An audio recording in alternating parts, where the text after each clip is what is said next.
This whole bit, alright, here.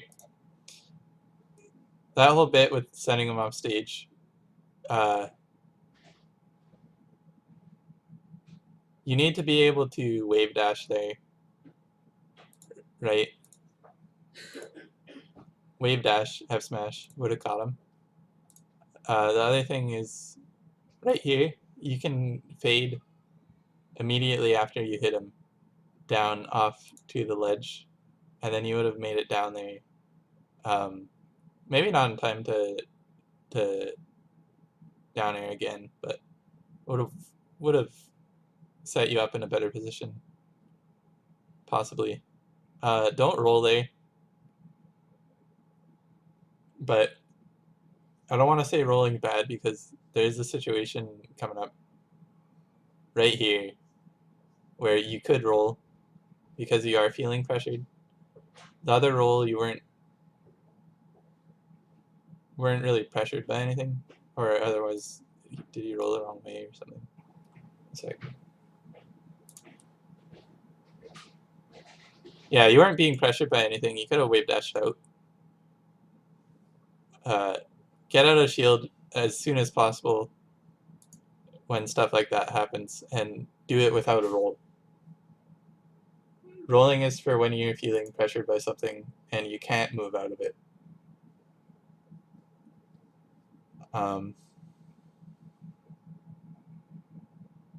You're ending up in the corner a lot.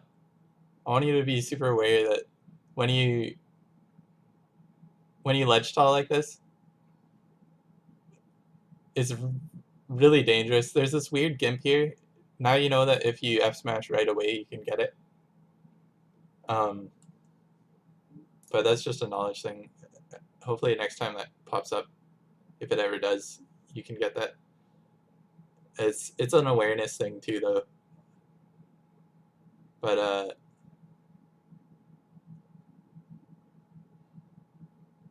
what was it saying?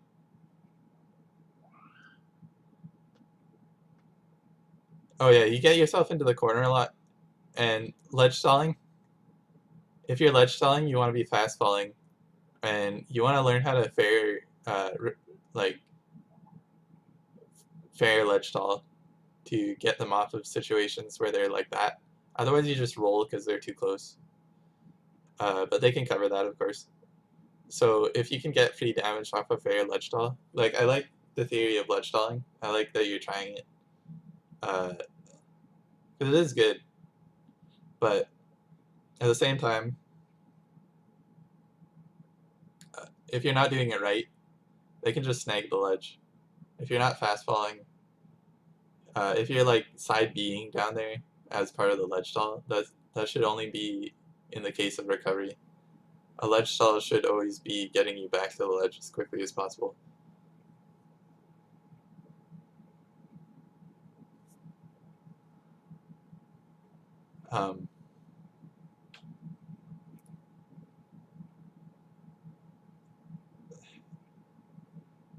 Naring in there, you want to make sure that it's gonna hit them at least, but nair isn't the best move to use.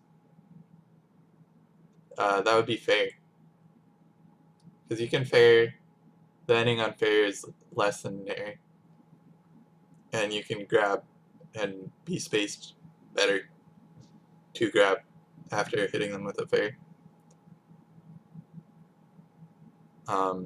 Right here, you stand here for a second. You should always be in movement as much as you can. Movement not only increases your range of effectiveness from being like here and here with a bear to here, you know, or like dashing under suddenly becomes here's your range, you know. So it's way bigger if you're moving. But foxes like this who like to be the aggressor, it's free if they can't hit you if you're running. That's the point of dash dancing. This is the whole point of dash dancing, to move out of their range, because this is his range, right? And you just needed to dash out like that, and you would have been out of it completely. And he would have still tried to put the move out, and then you could have got the berry. There's another point later where you dash dance, but it's too long of a dash dance, so you need to work on that a little bit.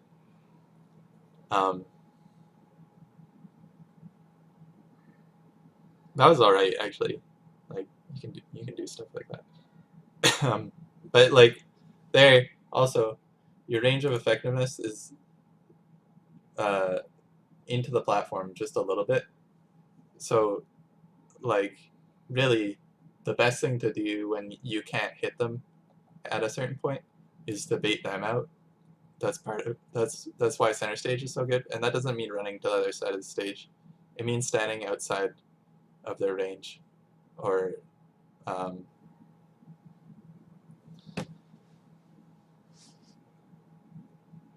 or else like right there. That should be a quick dash dance instead, because he's standing, right? His range is really small, so you need to always be aware of where like I see these like red blobs of where they can attack, because that's what the 20xx thing is when you turn that on debug mode. There's just red blobs of hitboxes that can go places and hit you, and avoiding that is one of the first bits. Here's where that really good edge guard theory comes in, because if you had jabbed, he had gone into you, that would have been timed perfectly, and you could have double jabbed him, or he would have just fell, and then from there you just down B if they're super low, or F smash or D tilt to try and hit the sweet spot, or just grab ledge, dare on, or grab ledge and roll up.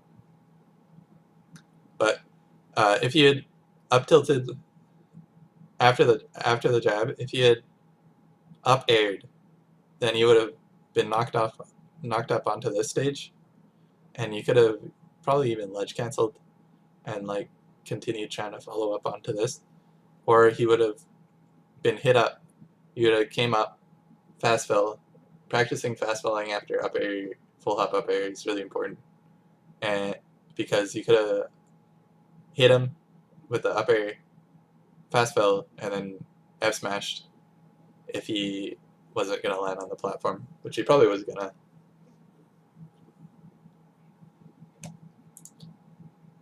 So that's actually good edge guard theory.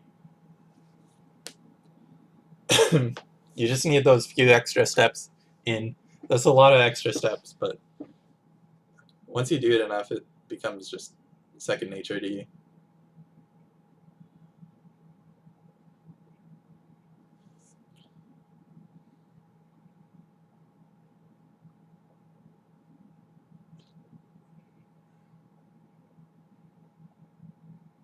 There, the shielding, coming up and shielding like that, you need to be more confrontational, because shield loses to everything, literally everything.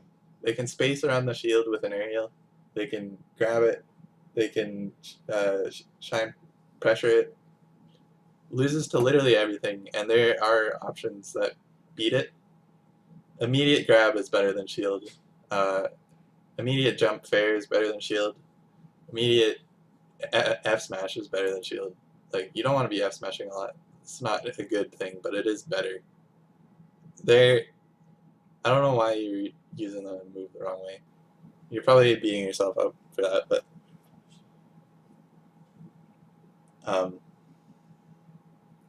you know, hopefully eventually you can get wave dash on stage. You can't start giving up like on your progress until your progress reaches like where like humanly possible is, honestly.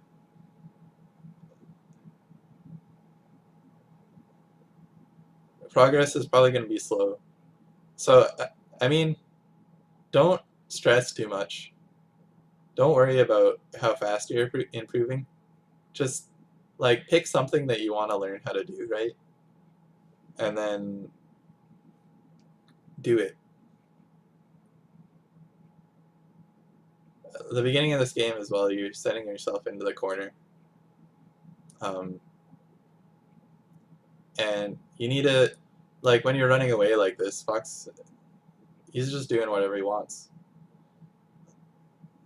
You're not doing any offensive tactics. They're just before they, you need to work on your reaction. That's where you need to like be thinking of what the opponent's doing when they're on the ground. Marth can tech chase really well, actually.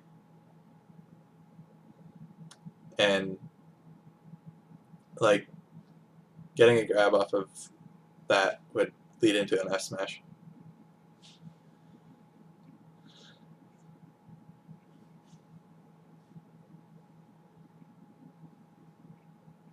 So, I mean, by being confrontational, I don't mean in his face. There's a certain range. You want to play about the mid-range away from Fox, because you're almost as fast as him. Takes a little bit to do catching up, but when he's dashing, you need to be aware of how far he can jump, where his hitboxes will land, and then stay out of that range. Dash out of it. That's the best range to be at, and if you are really close, then you need to be confrontational with fair or grab.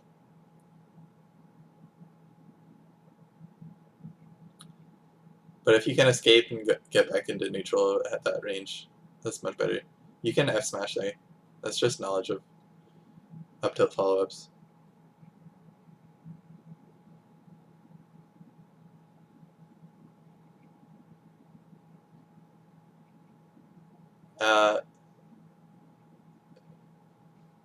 I really want to talk about mentality, because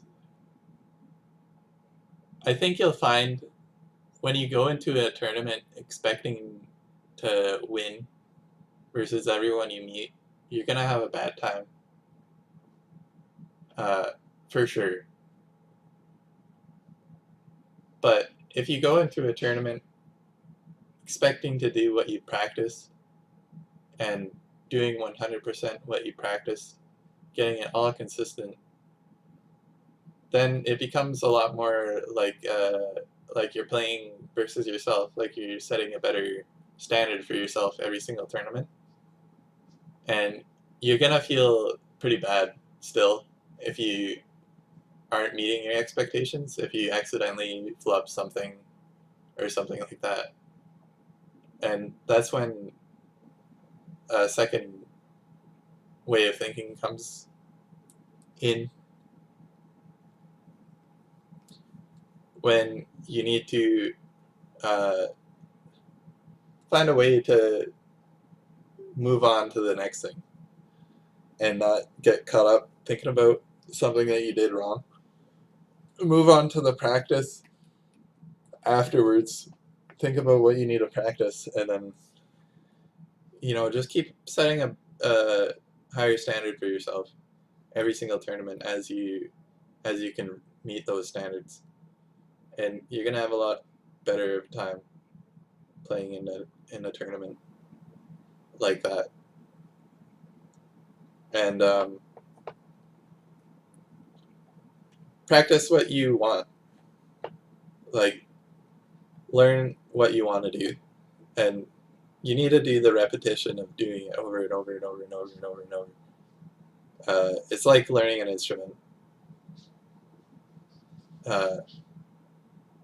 If you're first learning a song, you're gonna go really slow.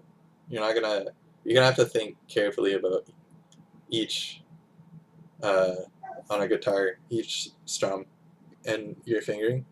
But then when you do it enough times, suddenly your hands do it automatically, and you just think the song into coming out. And that's what Melee is. So